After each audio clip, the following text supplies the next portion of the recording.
is 2 stories up, and I'm just gonna close my door here. And make sure this will be a short, might be shorter than my toot stuff. Normally that goes 20 minutes long.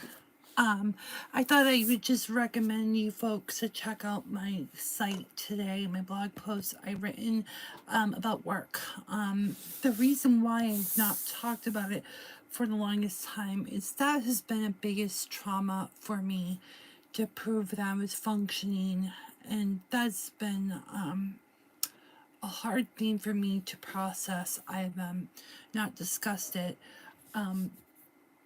There's a lot of things to learn from that experience. I've just not been able to articulate it in meaningful ways for 20 years. It's been 20 years since I was in a school work program. And just think about it, just gives me the trauma. So this live stream, I just wanted to follow up on some things that I didn't say on my live stream on Valentine's Day night, because when I multitask, I typically don't. I'm when I ad lib and multitask, a lot of wild things can go on. One thing I wanted to say is guys don't really have good social skills. I was at my local Big Lots that day.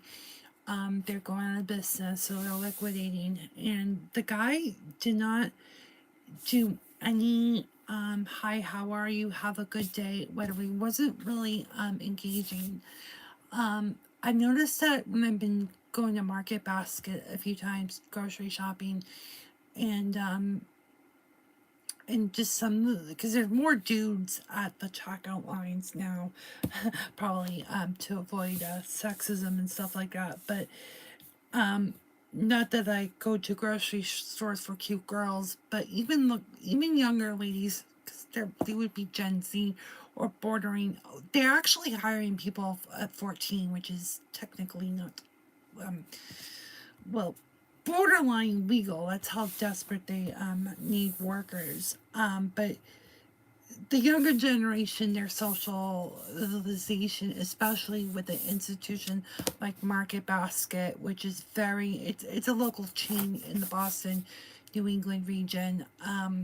But it's if you want to know the history of it, look up a documentary they made in about a decade ago. It was about the 2013 boycott and the potential takeover and stuff like that. The company, the Doulas, Market Basket hires mostly South Americans. I'm gonna question you on that one.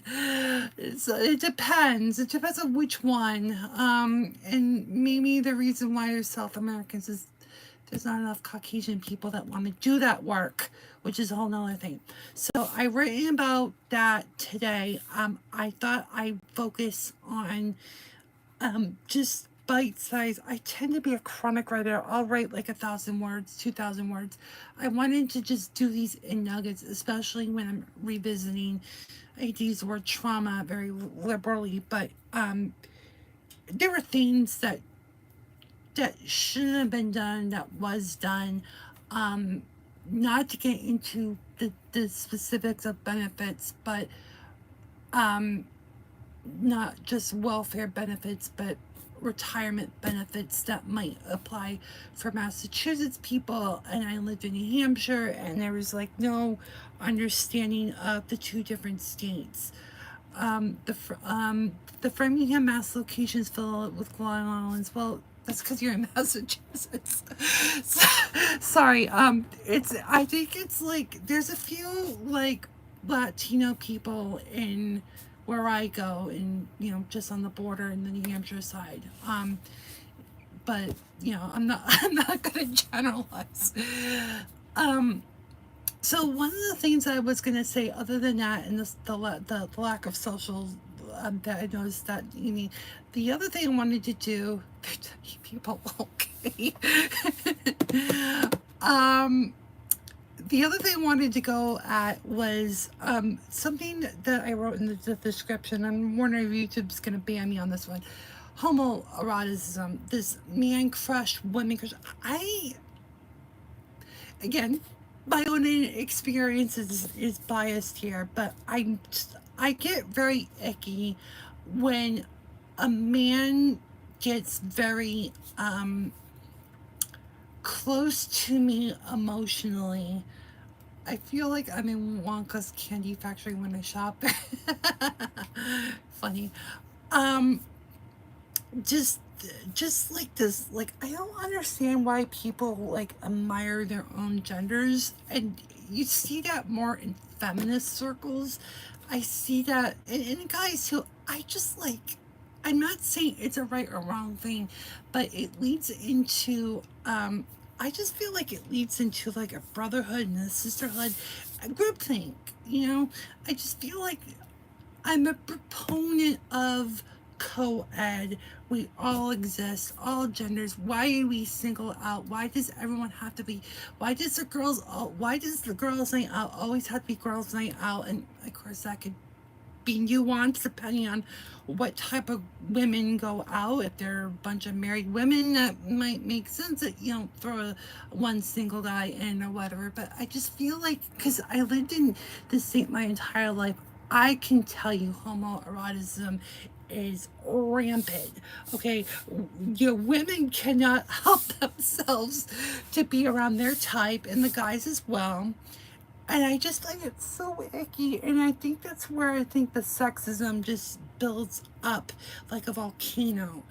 And I see this on Valentine's now, particularly women. I'm not seeing it on men because I don't think Valentine's is really a man's day when you think about it. Just look on YouTube, or at least the algos is recommending me Valentine's Day video content, for this recently last week, from mostly females, and I don't see a lot of guys talk about it except for someone like me, I guess. um but the but Galentine's Day, I've heard this for years, and now it's like becoming like an acceptable thing, and it's like, and a lot of these women that I don't want to get too much in the weeds and speculation, but I just find like that these are single ladies, and they just don't have a guy in their life, so that they, if they can't find someone they love, they just go to the person closest to them, which is a female, could even be their mother for that matter, and just all this like one it's icky. I don't think that's a good thing, because again it goes back to like just the whole red pill community, the feminist community. It's almost like you're just going into a group, and I just feel like you're congregating through segregating. So you women or men, the nerds, the geeks, the bros, and the ladies, the broken feminists, whatever. And what happens is you don't let the other cross.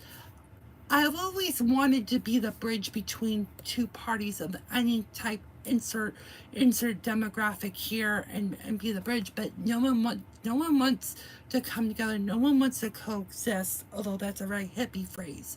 So that's just one of the other things that I just forgot to say when I was on stream, because when you got two screens on with three different browser tabs accessing three different servers, and your mind is like, well, this thing hangs. It's like an air traffic controller on a much smaller scale. So I was not like, the last thing this one I wasn't gonna be able to talk on stream, but because I'm seeing this pop up on my screens too about this whole dating app culture. Why are people single? Why are people can't getting dates? Can we just remember the date? Because I've written this on my site. Check for the puzzling view on relationships. I had written extensively on Ok Cupid, which surprisingly, when you read the what the red pill talks about dating statistics, apparently it went far back before I started using it. So I'm going to revisit that at some point. And but the websites like Match, if people are like geriatric millennials, there was these apps used to be websites. It used to be desktop or laptop, anything that revolved a traditional operating system and a web browser. Okay, you didn't have like a native app for Match or OK Cupid. I think I still used mobile sites at the time. Because the only reason why you wanted a mobile app is if you were going to post pictures or stuff like that. Like I try to be very careful when I download and use apps. Is do I need to extend the experience to my photos or video camera, et cetera, the native experience, right? That's what really an app really is. Not to mention it sucks a lot of your data. It's not to say that a web page can do that too, because a PNG image that has no pixel is an image, and that could be a backdoor cookies. Facebook does that, notoriously known for that, because cookies, because you can literally have an image that is clear with no pixels. That's the PNG format. And PNG is basically explicit pixels makes an image, right? Think of a bug on the lower third of your screen kind of thing. That's what an example of it. And so if you have no pixels, you can put any arbitrary code and suck all your data. But the apps can do that too. But anyway, I'm getting way into the weeds of things. But when things moved over to apps, which would have been 2013, because that's when I was paying for Match and wasn't able to get a date. I blame it on the users because I had really, really, really bad experiences.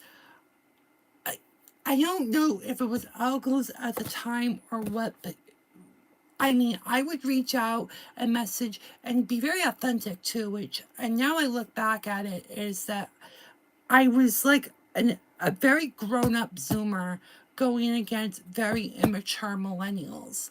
I find that we're talking, if this was 12, 13 years ago, right? I'm trying to think here because the time did not flown by. I mean, I feel like the last 4 years just went into a vacuum. I mean, the COVID. I love to hear the psychological years. I would love to see what they write about down the road. But that's the thing. I think I felt like I was in the wrong body, in the wrong person, because I wouldn't. I don't think the dating apps had auto-generated messages. So I would type, there would be an example, but I would, as I do with anything, I take a template and make it my own, and would send one message. I never, ever, ever in DMs or PMs send multiple messages, like a paragraph as one message. Like you get your thought in one message. I know guys are notorious for sending multiple messages in a short period intervals of time because they don't know how to write in paragraphs or send it in paragraphs. I never did that because that could be considered as harassment. So you would send one message and try to see something from her bio and comment on it. I know that Match on OK Cupid at that point too, but OK Cupid was did a lot of experiments, and the way that it would ask all these questions did not really give you the date. From my understanding, even at that time, they would use that data to do on their press releases or their blog, separate from the app. They would write their thesis that I wouldn't even, that's even too nice, it's too generous to describe it as such, but that's how they probably interpreted it, as they were pushing out these theses. One of them that the red pill was referencing on the whatever statistic that for every X they get swiped right or whatever, that goes back to like the late aughts, so way before I started using it. But I do feel that at some point the dating apps got commodified, or not commodified. They got they gamified it, right? Like Las Vegas, right? Like you never win in Las Vegas anymore because I hate to say it, but when it used to be the old fashioned slot machines, you probably could, you know, make some money. I did play the slots in Vegas. I can't remember what year. It was at the NAB show. I forget. I wonder if it was 18 or 19. No, it was 18 because it was at the Mirage, and the Mirage is being closed down now. And it was our second and last time there because we went to Treasure Island. I love Treasure Island. That was a cool place to stay. But as a tangent there. But I remember playing the slot machine. I think I put in $15. I went as high as 20, then lost it to like 10 or something like that. I can't remember the exact statistic, but I had a card, a magnetic, electronic card that you put in. You go put the money on the card, and like logically speaking, these things were running, I think, Windows XP still, I believe. These things are computerized, they're networked. There's going to be some algos, even in a dual core CPU. That does just slot machines. It can do a lot of computing for a dual core thing, right? So yeah, I do theorize that these things are a little bit rigged.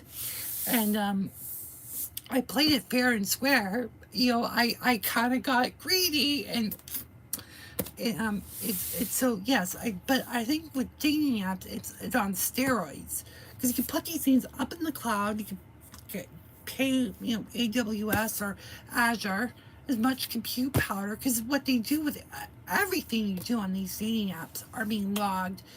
They know when you're hovering over something how far you go, because those PNG images with no pixels will know, it will trigger when you hit a certain part of the page to say, oh, this user hit this user hit that, right? So that's how they can tell. Even with Tinder, I actually played with Tinder. I did not pay for Tinder back. I was in the late 20 teens, but I had, it wasn't the app that had the problem with it. I had the problem with the users on the other end. It was not that I remember talking to somebody about the algos, but I said that passively. I can't tell you how many messages I would get where I'd be let down, or at least with Tinder.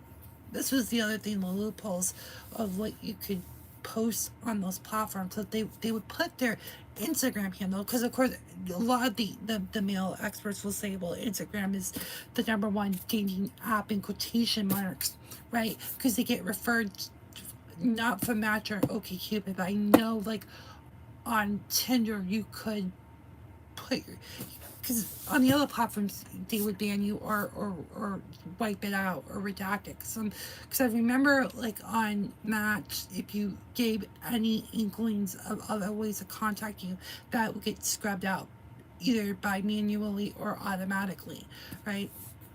So you go on Instagram, you try to look, authentic. Me, I would make myself somewhat attractive. You try to not look like a shit show, right? And not look like a desperate, whiny little bitch. Okay, I say that with humor. All right. So you try to look somewhat presentable, right? And then you would send them a DM, right? And if your phone didn't ding, you knew it was them. Again, if someone is generally attractive, she's going to get a lot of, okay, I get that. But I've done that a few times, actually. Some of my shots I posted just to, but, right. So then you, like, you'll follow her, right? If it's public facing, because if it's private, then you get into a gatekeeper situation. And then you'll follow her for a number of months, and then before you know it, she's in a relationship, and then she's off the market. Look, the guys have to improve themselves. That's like an SS. I'm not going to go into that, but also I think, where's the father in these young ladies, like, where is he telling his daughter if she's hetero and she's not doing any you know, homoeroticism, going back to my first topic, right? You know, where's he telling the girl, like, he likes you, he's approaching you, or telling his daughter, like, because this is something I've written, it just kind of reminds me. I've done like 700 posts combined in 13 years on this, my experience. So I can't remember everything I've written, and not everything is public. But I remember writing something at that time. Where are the fathers? Where's the emotionally available fathers? And I was writing this at the time, my peer group, which would have been the millennial age, because the Zoomers would still have been in, grade school, right?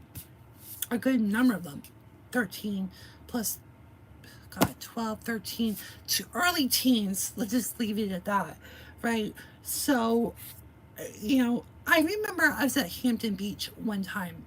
I can't remember what year it was. It was recent years. And there was a cute girl at one of the vendors on the boulevard.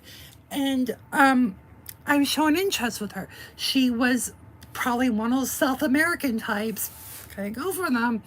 And then, I don't know if it was a father-daughter situation, but there was an older man that was working, behind the counter, whatever. She was at the front. Yeah, I love Hampton. I think we talked about this in a video I posted. You commented it. I think I remember you talking about we were talking something in the chat. So anyhow, this guy was like, I was okay. It was a pizza. It wasn't Sal's. It was another pizza place. I flirted with her with my obvious, gush, crushy smile. But I remember, like, being probably about 15 feet away because I was going back to the beach. And I heard something to the fact that this older man telling the younger girl that, he likes you, kind of a thing. And it's so funny that it happens to be the non-American cultures that are teaching their daughters to be better people. Okay, this is why I crush over Latino girls. Okay, the girl that I like at the coast that I did my vlog on was. You guys see more, okay? It's not like some random fetish. This goes back 20 years when I was in Essex County, the other district program, okay? So I have documented experiences. But I remember mentioning this on the Weekly Zoo too, because I forget when I was bringing up the heteronormative, okay? And I don't mean this to be pejorative to the queer community, but I think biologically speaking, if we talk about the vast majority of people with a sexual orientation, it's going to be the opposite sex. Okay, so with a heteronormative tilt, okay, or not tilt, slant, right? Not that we're biased here, but just a little bit on the hetero standards. That, and if there's queer, because I say that because the queer community has a different set of standards, okay? So if you know what orientation your kid is, therefore you go into like this I say logical lowercase of what will someone do. And I think for a vast majority of the millennials, and maybe even the current generation Zoomers, and maybe the alphas, I don't think parents aren't even like their same sex parent or same gendered parent or the opposite gendered parent that is not a pick me, no offense, are not teaching their kids the cues. That is my theory on this. And I'm, like I said, in just the last week, just in my own experience, in my own community, I, people don't know how to engage. I don't want to keep blaming the apps and devices. I really don't want to be like droning on that repeatedly, but something is telling me, like, where are the parents? Okay. And I think parents are present. I in my experiences out in the community, I've seen Xer parents or maybe younger boomers very quick to punish their kids in public places. Okay, you're at Target and you're observing, like, 6 feet apart. No coincidence. Where a kid is acting dysregulated, but the parents punishing him like he's being a brat, but you don't know the whole situation, but it looks benign. But the parent, like, to me, like, punishing your kid in public, I just find that really icky, and it's pretty overt. So parents are there whenever it's, I think, most convenient for the parent. Notice why I'm not for parental rights. You know what I can go in that. It's it's that's just my theory of it. Again, I shouldn't make judgments on people from just seeing something, but I just sometimes wonder if there's that there are parents there, but they pick and choose when they want to, or they are only there if it's going to advance the parents. I've seen it in my own experiences where I feel like kids are extensions of their parents, not reflections of their good qualities, and that really aggravates me because it, it robs them of individuality. And I'm gonna defend individuality. You could take that to my grave. As Ernie Adams said in the Dynasty doc, they'll take it in my grave. And so, you know, it's something to think about. Again, I don't, I don't know a lot of people outside my own circle, and I don't talk to them about deep things like this. So it's hard for me to really get a real pulse of like this part of the country, you know, the central part of New England. How are people really engaging with each other? Because I think that's really the problem. You know, the loneliness epidemic is real. The main crisis is real. But also, I think the bigger thing of all the two issues is the lack of good socialization. Yes, the apps and devices and appliances have been a contributing factor, but what about the parental relationships? Are the parents warm? Do you have a healthy bond with your hierarchical child? Like if shit were to hit the fan of the kid's life, will the parent be able to handle that news? And how does that parent? It's really much like a leadership thing. Like if shit was to hit the fan, how would you be able to have a line of communication and have a good leadership as a parent to help your child during their worst moments of their lives, kind of thing? Not sure if that's the case, but I just wonder if parenting it could be a contributing factor. The lack of socialization. The problem is I'm hyper social because I went through so much extensive social skills training. In fact, someone I talked to at one of the conferences back in the day, she's not from the region, but was from another part of the region. One of the things the schools used to teach was common sense. Yes, public schools used to teach common sense. What was common sense? Just another word for social skills back in the day. She's an actress, so that would be like the 70s. Approximately. Again, this was in another part of the country. So there's a precedence of we were teaching kids how to engage, how to interact. Like I can tell you for sure, my millennial peers, only if they got any social skills, it was through the integrated classrooms. Because I know for sure that the non-mainstream classrooms, there are a few classrooms when I grew up in elementary school that had students that were integrated into SPED, like significantly disabled people, into the classrooms, and not every classroom had a special kid in there, a special ed kid. Okay, some were, but they might have been more mildly disabled. But the more autistic type, developmentally disabled, those were probably one in every one classroom for each grade. So we had 6 grades or 5 grades, depending on when we switched over to the middle school system. Literally 1 in 5 people were in the classroom. Oh, and I just missed the chat because I saw something very Okay, let me read this. Parents and teachers intervene too early when there's conflict. Sometimes you need to observe how kids handle the yes, exactly. I would totally agree with that.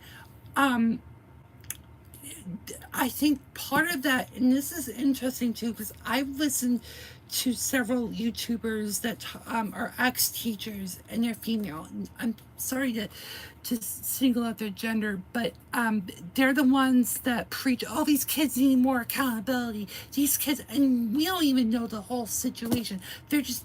We're coming from their aggrieved side of their ranting. So, like, I like to, like you would like to know the context of things. So, but again, it's always how many of these kids are that get into troubles that are boys that when you think about it, do boys need to have they're typical boys, not just atypical boys, but the typical boys tend to develop a few years later than girls. Girls develop their brains to develop before boys. So is there awareness on the teachers and even the parents for that matter to understand that? My mother was actually, as much as I've been critical of her, she didn't intervene when I was nonverbal. It wasn't until some other people told my mother that my grandmother saw a screening at my local early education program, and I was screened, and they knew I, was disabled, and I started speaking like 6 months after. But then, that's a whole story. I've not talked much about that story, about how I got into the education system, but very few people are like my mother because there are a lot of parents. If the kid isn't talking, was it 2 years is supposed to be the mark? I don't even know. I don't know my own situation. I guess I'm selfish, but I knew like a neighbor across the street from me. She was neurotic and even borderline. Like she had a literal borderline. I want to do a video on that. They don't live across the street anymore, so I could probably dish out on it. But she was like a very type A Nancy, very like impatient. Okay, you could literally see her neuroticism. Like, unfortunately, I live in a tight neighborhood, so their front door to where I am is like 50 feet, and you could feel her vibes through the door. Not because she was some smoke show or anything like that. I'm not that sexist. But she was very like loud, high, fast talker too, and I know one of the sons was, I think, in special needs. I think. But again, the kid's not talking. Oh my God, he's not talking. We got to intervene. And the husband, now, the father that didn't, they're not divorced. That's why they don't live across the street anymore. He was more chill, dude. While the mother was, oh my God, something's wrong. I don't understand how that happened. That's one thing I would like to know because that wasn't always the case. Parents weren't quick to react to find that there's a problem. We need to fix it ASAP. I think that happened with Xer parents to be exact. And there was another video that I came across this morning about like over medication because the Maha movement is becoming a thing. There's this one YouTuber, who's a psychiatrist, and it's like talking about don't talk about your mental health to your doctor because then they're gonna throw pills at you. Was on the receiving end of that too, but there's a quick there seems to be a quick fix to everything, but I don't fault that on the kids, but I do think parents, for whatever reason, they got so hyper focused on their kids' perceived deficits, and they're quick to do that. Um, I think that's my theory on that, and that's with all the disorders too. There's a quick diagnosis. Wait a little bit. For instance, I have a problem. A kid get a Section 504 plan / IEP. Because that's what happened with me. I was in the early education program, had an IEP because I was older than 3. I didn't get my diagnosis till I was 7. And my mother delayed that. That was on her. And because she didn't want me to be labeled. There are not that many parents out there that do that too. So I think there's a lot of parents want to stick a label on them.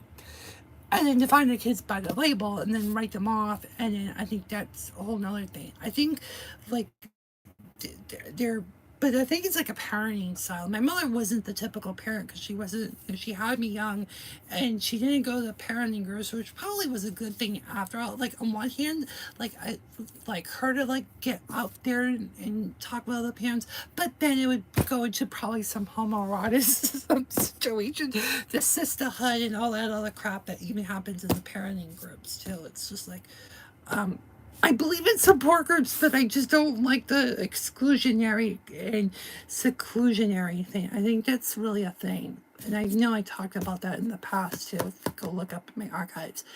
Anyways, I kind of went a little bit over my time, but this is longer than a taped thing, but that's fine. I do like the feedback. I do appreciate the chat. Thank you very much. It makes me feel a little bit that there are people out there that want to actually hear me actually say something and have a engaging conversation. And if disagreements is fine, if it's civil and all that, and stuff like that. So that's why I went a little bit longer. But I thought I will put a summary at some point because I like to document catalog everything because I'm OCD like that. And I'll see you in another video. I haven't posted any this week because of just things that were going on. But like I said, I did write some stuff on my blog, and I will continue writing about the vocational transitional age, and stuff like that, and focus on that because that's another bitter pill to swallow too about job and how I don't feel like I'm gonna get there even as a willing person because of just challenges in that regard. So that's all for now. Have a great day. We're closing Valentine's Day for sure. Just gonna close it, slam it shut, and we're done litigating romance for now. We'll talk about it at some point down the road because it will happen. But Valentine's related stuff, shut the front door. All right, have a great one. Bye, everybody.